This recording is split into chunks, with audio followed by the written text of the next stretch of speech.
आप देखिए, चीजों को समझने की कोशिश कीजिए कि वो एक ढोल पीटा जाता है बड़ा जबरदस्त किस्म का, और हमारे उलमा ने नकल किया है, इसमें कोई शक नहीं।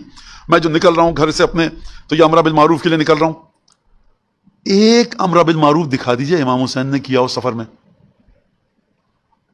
और एक बता दीजिए वाकया कि इमाम सज्जाद जब मस्जिद जामे उमवी में खुतबा दिया है, ठीक है, तो एक अमरा बिल मारूफ कहो कि मेरे बाबा इसलिए आए थे, और जनाब ज़ैनब ने कुछ कहो। भाई जो मौलाना साहब अपनी कबा की जेबों से निकालते हैं तमाम बातें, ये इमाम सज्जाद को इसका इल्म क्यों नहीं है?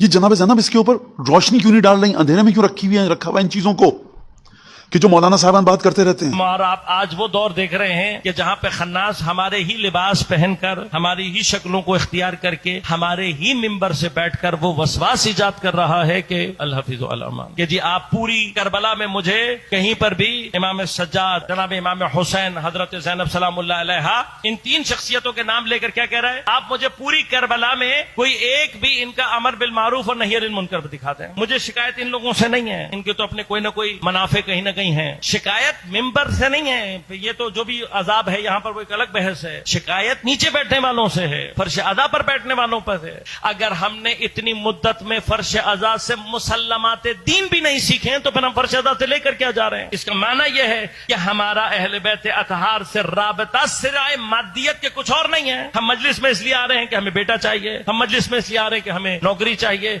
हम मजलिस में इसलिए आ रहे हैं कि हमें रिस्क चाहिए, पैसे चाहिए, मन्नतें मानी हुई हैं, जितनी मन्नतें हैं सब मादी हैं, तो हम मजलिस में आने पर मजबूर हैं इसलिए कि हमारा सौदा है। ये सारी चीजें हैं ना, इसके बाद हमारा अहले बैत से क्या राब्ता है? कोई राब्ता नहीं है। फिर मिंबर पे जो मर्जी जो बोलकर चला जाए, हमारी कोई जिम्मेदारी नहीं है। आजादारी की जो शक्ल हमने करार दे दी है वो बेहदफ है। अगर उसका मैक्सिमम कोई हदफ है तो वो क्या है? मादियत। क्या इमाम हुसैन के दौर में यजीद और उसके हरकारों ने जो इकदामात किए, उससे बड़ा कोई मुनकर तारीख में कोई हो सकता है? है कोई मुनकर उससे बड़ा? यजीद का तख्त पर आ जाना, इससे बड़ा मुनकर तारीख में कोई हो सकता है? जो उसने किया उससे बड़ा कोई मुनकर हो सकता है? अगर कोई सैदानियों को बाजारों और दरबारों में सरबराहना बुला रहा है, इससे बड़ा कोई मुनकर हो सकता है? अब उसके मुकाबले पर कोई आकर ये कहे कि इमाम के सामने ये सब हो रहा था, ना इमाम ने अमर बिल मारूफ किया, ना नही अनिल मुनकर, और हम और आप खामोशी से सुनकर चले जाएं। एक मर्तबा भी हम उससे नीचे उतरने के बाद ये नहीं पूछ रहे कि मौलाना होश में तो हैं? जो आप पढ़कर जा रहे हैं वो है क्या? आप जो बात कर रहे हैं 3 मासूमीन से, 2 इम्मा से, एक मकाम इस्बत और फायज बीबी से आप इनकार कर रहे हैं वाजिबात का। यानी इमाम के सामने मुनकर हो रहा है, इमाम उससे नहीं कर रहे। इमाम देख रहे हैं कि मारूफ खत्म हो रहा है और इमाम उसका अमर नहीं कर रहे। वाजिब को अदा न कर, मगर इमाम हुसैन को अपने कत्ल, अपने बच्चों के कत्ल और चादरों को दे देने के बाद बाकी बचा क्या है कि जिसके बाद अमर बिल मारूफ और नही अनिल मुनकर। ये जो अपने आप को पता नहीं क्या समझते हैं कि हमने इतने साल, अगर दर्स खारिज में, आपने दर्स खारिज में बैठकर कुछ नहीं किया, इसलिए कि अगर आपने दर्स लिया होता तो इतनी अरबी तो आपको आती, कम अज कम आले यासीन की तर्जुमा जाकर पढ़ लो। क्या कह रहे हैं? हर वो काम जो आप अंजाम दे रहे हैं मारूफ है, हर वो चीज जिसे आप रोक दें वो नहीं मुनकर है। इसका माना क्या है कि इमाम का वजूद ही अमर बिल मारूफ और नही अनिल मुनकर होता है।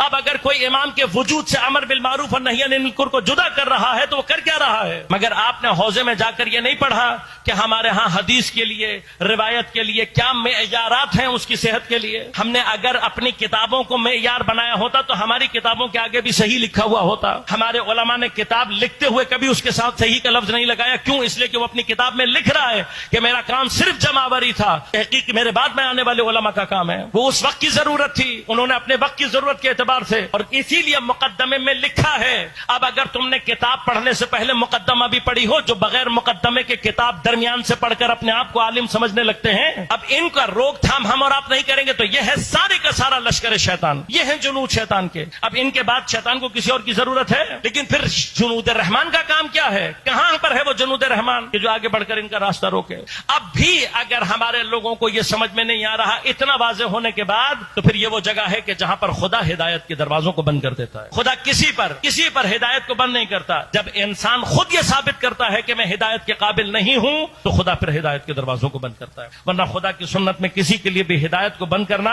नहीं है, यह हम अपनी हरकत से साबित करते हैं। इस वक्त फर्श अज़ा हमसे इस बात का तकाजा कर रहा है कि ऐसे तमाम अफराद का रास्ता रोका जाए। क्यों? इसलिए कि जो ये इनहराफात मिंबर से फैलाने जा रहे हैं, उन इनहराफात का असर हमारी नस्लों में पड़ेगा। अगर हमारा और आपका कोई फरीजा नहीं है, सिर्फ इसलिए कि हम आए और रोकर चले जाएं, तो खुद ये सोचिएगा कि हम कयामत के दिन जाकर जनाब सैयदा को जवाब क्या दें।